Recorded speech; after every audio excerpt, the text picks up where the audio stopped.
তারেক রহমান সাহেবের জন্য আপনারা 2 রাকাত নফল নামাজ পড়ে আল্লাহর কাছে দোয়া করবেন, আল্লাহ পাক যেন ওনাকে হেফাজত করেন।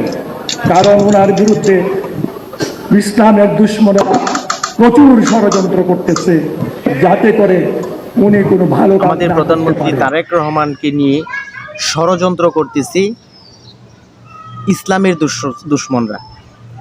চিন্তা করেছেন এই ইসলামের দুশ্মন আসলে কারা? যদি মন্ত্রী মহোদয় আপনি চিনে থাকেন, তাদের বিরুদ্ধে ব্যবস্থা গ্রহণ করুন, অ্যাকশন গ্রহণ করুন। দেশবাসীর কাছে তারেক রহমান বর্তমান প্রধানমন্ত্রীর জন্য 2 রাকাত নামাজ করে দোয়া করার আবেদন জানিয়েছে। আপনারা তারেক রহমান সাহেবের জন্য দোয়া করবেন।